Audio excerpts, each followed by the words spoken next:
प्रदेश के उप मुख्यमंत्री ब्रजेश पाठक के द्वारा लगातार स्वास्थ्य व्यवस्था को मजबूती प्रदान करने के लिए लगातार भरसक प्रयास किए जाते हैं, लेकिन साफ तौर से ये साबित करते हुए रायबरेली की जो सीएमएस है डॉक्टर प्रदीप अग्रवाल साफ तौर से नजर आ रहा है कि इनके द्वारा लगातार जिस तरीके से यहाँ पर दोषी पाए जाते हैं, बाहर से दवाई लिखी जा रही, बाहर से सिटी स्कैन लिखी जा रही, इन पर कोई कार्रवाई नहीं की जा रही। हम इस वक्त मौजूद है राणा बेनी माधव बख्श सिंह जिला अस्पताल के सामने, जहाँ पर हम आपको तस्वीरों में दिखाने का प्रयास कर रही है। वही जिला अस्पताल है जहाँ पर आज अपने 2 दिवसीय दौरे के दौरान प्रमुख सचिव उत्तर प्रदेश परिवहन शासन एल वेंकटेश्वरलू और रायबरेली के नोडल अधिकारी उनके द्वारा यहाँ पर औचक निरीक्षण किया जाता है। औचक निरीक्षण के दौरान जिस तरीके से सामने चीज़ें आती हैं, सामने चीज़ों को देखा जाता है, लेकिन साफ तौर से उनके द्वारा कई समस्याएं रखी गई। यहाँ पर स्थानीय लोगों के द्वारा टेलीमेडिसिन में एक बैठक की गई। बैठक के दौरान साफ तौर से ये सामने आया कि लगातार जो रायबरेली का राणा बेनी माधव बख्श सिंह जिला अस्पताल वो सुर्खियों में रहता है, क्योंकि यहाँ पर धड़ल्ले से जहाँ एक तरफ बाहर से दवाई लिखी जाती है, ना तो उस पर रोक लग पा रही और ना ही यहाँ पर जो बाहर से सिटी स्कैन लिखी जा रही है उस पर रोक लग पा रही। स्थानीय लोगों के द्वारा लगातार शिकायत की जा रही है कि बाहर से सिटी स्कैन ना लिखा जाए, क्योंकि जो सिटी स्कैन बाहर 2500 रुपये में होता है उसमें महज 1000 रुपये की लागत आती है। 1500 रुपये यहाँ पर फार्मासिस्ट और डॉक्टर लेते हुए नजर आते हैं। इसकी शिकायत जिलाधिकारी हर्षिता माथुर के सामने पीड़ितों ने की। वहीं साफ तौर से इस पूरी बैठक को लेकर वहाँ पर मौजूद थे डीएम जिलाधिकारी हर्षिता माथुर, सीडीओ अर्पित उपाध्याय, सीएमओ नवीन चंद्रा, सीएमएस डॉक्टर प्रदीप अग्रवाल, महिला सीएमएस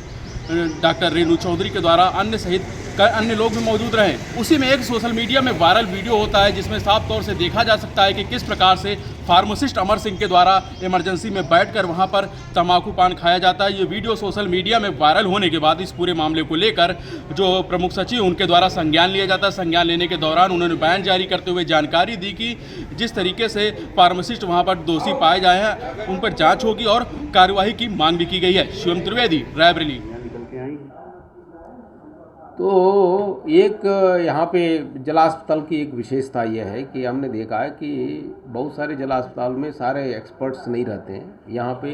सभी स्पेशलिस्ट यहाँ पर मौजूद है इसमें, और रोगी कल्याण समिति में पर्याप्त पैसा भी उपलब्ध है, और डीएम साहब के जो उसमें निगरानी में ये पूरी अस्पताल में जो सीएमएस और सीएमओ ये एक इसकी यहाँ पे व्यवस्था कंप्लीट है, और सारा जो टेस्ट फैसिलिटीज़ भी यहाँ पर विद्यमान है। तो केवल जो बातें आप लोगों के द्वारा जो बताया गया है कि बहुत सारी जो कमियों को कैसे हम लोग हैंडल किया जाए, तो जहाँ यहाँ पे एग्जामिन करने पर यह पता चला कि कोई बाहर की दवा लिखने की ज़रूरत नहीं है, यहाँ पर सारी दवाएँ यहाँ पर विद्यमान है। तो हमने ये कहा कि जो भी व्यक्ति बाहर की दवाएँ लिखते हैं यहाँ पर जिला हॉस्पिटल में एक कमेटी बनाया जाए, एक अच्छे 3 डॉक्टर जो आप लोगों के संज्ञान में कि ये अच्छे डॉक्टर डीएम साहब निर्धारित कर, डीएम और सीएमओ साहब ये निर्धारित करेंगे, वो ये 3 लोगों का डॉक्टरों की टीम बना देते हैं। जो भी बाहर का दवा लिखे जाएगा इसको एग्जामिन किया जाएगा। और तो इसी तरह का मैंने ये भी बोला कि बहुत सारे पेशेंट्स यहाँ पर आते हैं, इवन पीएचसी और सीएचसी लेवल पे ही इसको ठीक से एग्जामिन होना चाहिए। बहुत सारे केवल वहाँ पर दवा दे के मामला हल हो सकता है, उसको पूरा कॉम्प्लिकेट उसको उसमें कन्फ्यूज़न की वजह से यहाँ पर रेफ़र करने की ज़रूरत नहीं है। एक और फ़ायदा यहाँ पर टेलीमेडिसिन की फैसिलिटी है, तो यदि कोई किसी तरह का कन्फ्यूज़न है तो यहाँ पे एक्सपर्ट्स के साथ बात करके सीएचसी और पीएचसी लेवल पे भी बहुत सारे पेशेंट्स को यहाँ रेफ़र करने की नौबत नहीं आना चाहिए, वहीं पर निपट जाएगा। तब वास्तव में जो सीरियस पेशेंट्स हैं उन्हीं का यहाँ पर व्यवस्था हो जाएगी। तो हम चाहते हैं कि इसकी एक ओपन, जैसे आप लोगों के बीच में भी ये चर्चा हुई है, बहुत बार टेस्ट बाहर लिखने की ज़रूरत है। यहाँ पर सारा टेस्ट मौजूद है तो बाहर लिखने की ज़रूरत नहीं है। और इमरजेंसी में ऐसा कोई जनरल एग्जामिनेशन के लिए ऐसा कोई एग्जामिनेशन नहीं है कि भाई अगले दिन सवेरे ना हो सकता हो। केवल जो सीटी स्कैन और जो ब्रेन से रिलेटेड है, हार्ट से रिलेटेड है, उसको छोड़ देंगे, बाकी सब अगले दिन जांच हो जाएगा। और दूसरा एक और ये भी करिए,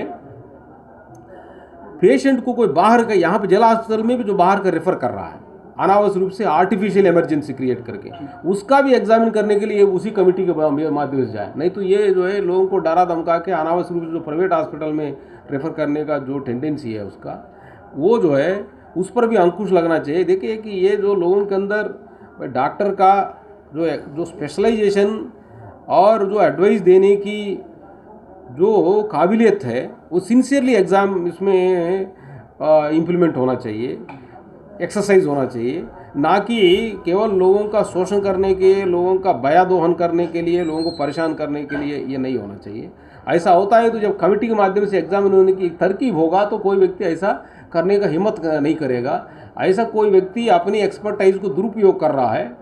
दूसरे प्राइवेट लोगों के साथ मिली भगत करके, प्राइवेट एग्जामिनेशन डायग्नोसिस सेंटर से मिली भगत किया हो या प्राइवेट हॉस्पिटल से मिली भगत करके अपने पेशेंट्स को जो है दूसरी जगह इसको भेज रहा है, तो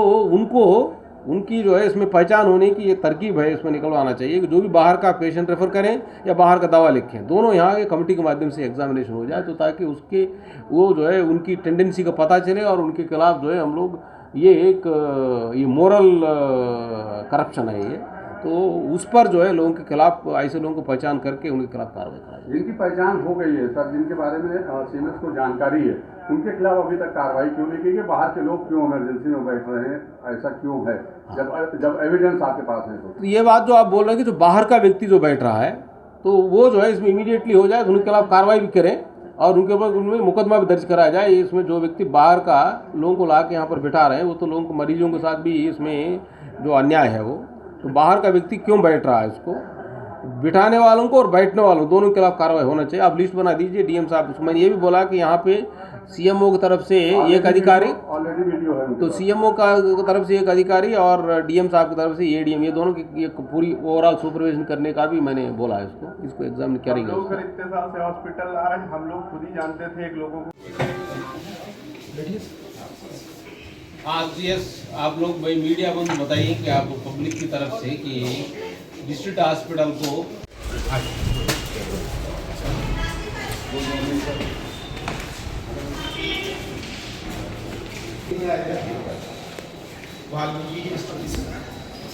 सर ये साइड में